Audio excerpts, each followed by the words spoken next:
and welcome to the Evidence Based Chiropractor. I am your host, Dr. Jeff Langmaid. On today's episode, we're talking about migraine headaches. This is one of the top 3 reasons people come in to visit chiropractors. There's a pretty new study, just a couple years old, that has a really interesting take. A lot of great nuggets to be able to utilize in patient conversations and clinical care.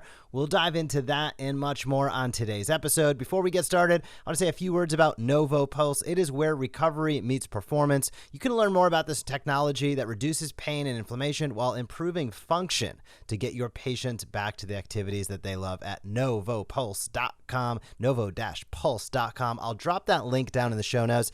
This is a really, really cool technology that I'm going to be talking more about as time goes on. So check out that link in the show notes. Also, for our 300th episode last week, I teased some giveaways, and I want to give a shout out to the feedback user, Dr. Vest. He is a realtor by day and student by night. Hit me up, Jeff at theevidencebasedchiropractor.com. Shoot me over your address and I will send you some evidence-based chiropractor swag. I cannot believe we are beyond now the 300th episode of this podcast. So thank you so much, everybody, for tuning in. And Dr. Vest, shoot me an email, Jeff at theevidencebasedchiropractor.com.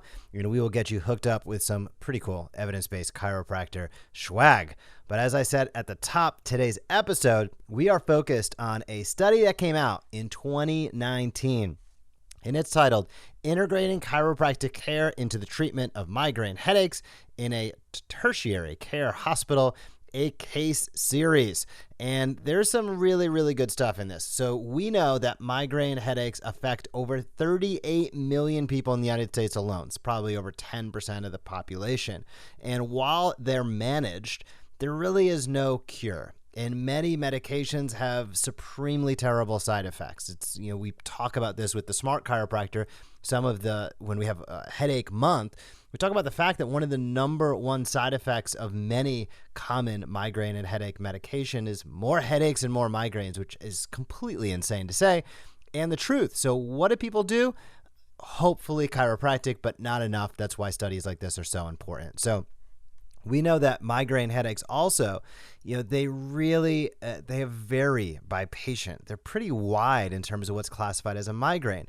But over 75% of migraine headache sufferers report neck pain, and many note neck stiffness, muscle tension, and problems with jaw function. So this was a stat that took me a little bit by surprise. I did not know that over 75%, think about that, 75% of those people struggling with migraines have associated neck pain. Do you think that they are intertwined? I think so, many, many times. So, typical allopathic treatments, muscle relaxants, NSAIDs, physical therapy, and quite often, these just don't get it done. We see people continue to struggle, and sort of, going on correlative to this, not causative, but correlative to this, have been new opportunities to take care of people in a tertiary care setting. And in 2007, Harvard Medical School Osher Center for Integrative Medicine established their Osher Clinical Center for Complementary and Integrative Therapies, which is located at Brigham and Women's Hospital. I know Ren Burton, who's part of our Smart Chiropractor team, is there on a fellowship right now, which is super, super cool.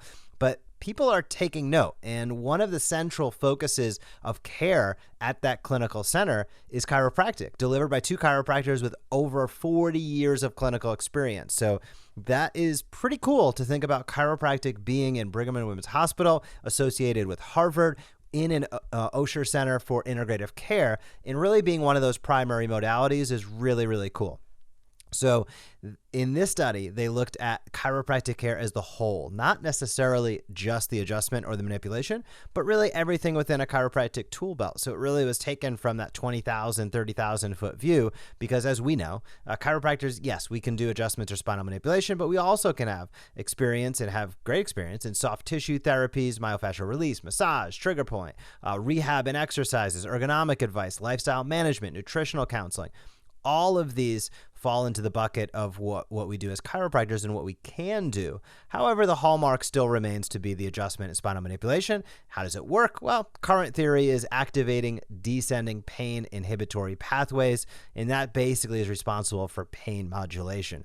A lot of stuff that goes on. We touch on it week in and week out, I should say, on this podcast. But the gist of it is that an adjustment is essentially altering, influencing what's going on with pain pathways and really modulating pain. So this study really had 3 different cases. Case number 1 was a patient who is 40 years old and has daily headaches. And I think we've all had patients that have come into our practice like this. They start and you get their history and the story remains the same. Often, and in this, there's multiple of these 3 patients, that the headaches got worse after pregnancy. Probably a study for another day. But headaches came on, a little bit of headaches here and there. Next thing they know, daily headaches. So after they received the integrative care, which included chiropractic, this patient had a nearly immediate reduction in headache and neck pain and a reduced frequency of 1 per month. So to go from daily headaches to 1 per month, absolutely, that is life-changing for somebody. So that was case number 1. Case number 2 was an individual who's 34 years old, and she had pounding constant pain that was rated basically a 7 or 8 out of 10 on any given day. This took a little longer, but after 9 months of treatment, the patient's headaches reduced to 10 per month, which is a significant reduction from 30 per month, and the pain was reduced to 3 out of 10. 8 out of 10 pain, that is supremely going to impact just about anybody's lifestyle. 3 out of 10, that's livable. These are changes that totally impact, flip upside down in a positive way, these individuals' lives. And at 10 months, she experienced her first headache-free month in years and years and years. Super powerful. Case number 3, this was an individual 27 years old, decade-long history of nearly daily migraines, and it's disabling, interfered with life, and she was really only able to take 1 to 2 college classes per semester. She just couldn't, the headaches were that bad. And after care, with 50% reduction in headache intensity, the average pain intensity dropped to a 3.5 out of 10 with a range of 2 out of 10 to 4 out of 10. And previously, again, this had been to the point of 7, 8, 9 out of 10 day in and day out. So powerful cases that are happening in really, really respectable, college institutions and learned institutions. And these sort of studies are exactly what we utilize with the evidence-based chiropractor to build relationships with other healthcare providers. So if you're interested in building relationships, we've done it. We have a proven system. Check out the evidence-based chiropractor. If you're interested in getting more people in your community to build trust and rapport and ultimately get more patients in with direct-to-patient, direct-to-consumer messaging, that's where the smart chiropractor comes in. All of our automations, email, social posts, etc. This is the kind of stuff we love to dive into. It's why part of the reasons why I have this podcast is it stimulates me to check out the research week in and week out, understand what's going on, and then we get to action it into the tools that you can utilize, automated, to communicate your message. Total win, win, win. So what really is the discussion points? What's the end point of this study? Well, they observed improvements in pain scores, pain-free days, decreased medication usage, which is huge, and decreased anxiety with patients with those individuals who received the integrative care, and specifically when they added on chiropractic. And I want to pause for a moment and just showcase decreased medication usage is a really, really big deal. Many of these medications are not designed. Most medications are not designed to be on for a lifetime. Yes, there's exceptions to that rule, but specifically when we refer to pain medications or medications that are involved in neurological function, these are typically not medications designed to be on for a long period of time. The side effects can be pretty detrimental, and also we see sensitization, which is expected. More medication, less result, more medication, less result, new medication, more medication, less result, new medication. That is not a cycle people need to be on. And wow, when we take a look at these 3 cases, people dropping from 8 and 9 out of 10 to 2 out of 10 pain, everyday headaches to once a month headaches, this is super, super powerful and a story that needs to be told in your community to other healthcare providers, and definitely a story that needs to be told to other people. We know 10 to 15% of individuals suffer from migraines. Our practices should be full right there. We know our total utilization as chiropractors, 10 to 15%.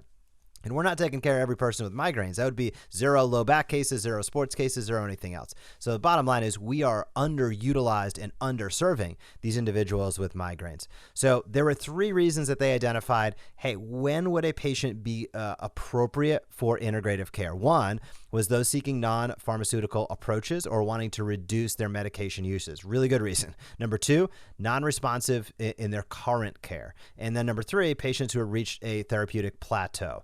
So all 3 are great reasons. I'm going to say, this is not in the study, but mine would be, the number 1 would be that they want something new and different and they want something effective. I mean, we've seen time and time again how effective chiropractic care can be. It really shouldn't be only after they fail something else or only if they don't want pharmaceuticals. We need to be at the top of that list. There's no question about it. This paper is a great start towards that. And as they cite here, many medical practitioners are unaware of the treatment approaches within chiropractic profession and the efficacy of these approaches because chiropractors have practiced as a separate healthcare system for over 100 years. So this is really, again, dives into the point of getting out there, bridging the gap and building relationships is critically important.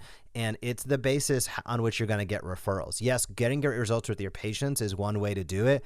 But if you're expecting that just to do all the work for you, you're going to be sorely missing the opportunity. You have to be proactive in relationship building and get out there, tell the story of who you are, what you do. And studies like this make it really easy. Now, having systems and processes is another thing. That's why the Evidence Based Chiropractor exists.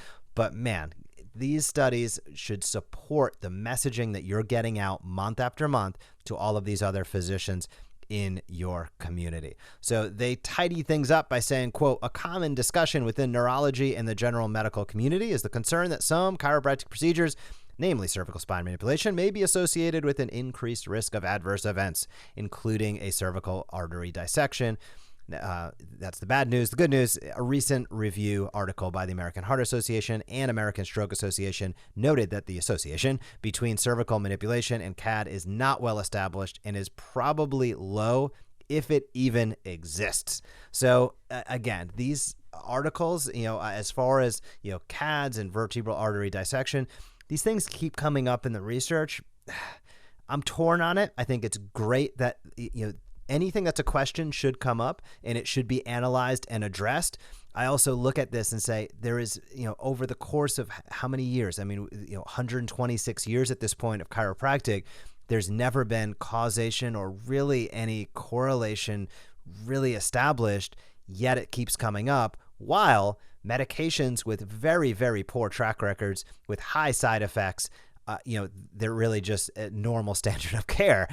It blows my mind, but even more reason to get out there, tell your chiropractic story, let people know about studies like this. The fact that most people, 99% of people, are completely unaware that chiropractic is in the Osher Center, that is affiliated with Harvard, that it's at Brigham and Women's Hospital. There's just credibility right there that is true credibility that's been built on the hard work of chiropractors over the last 125 years, getting fantastic results.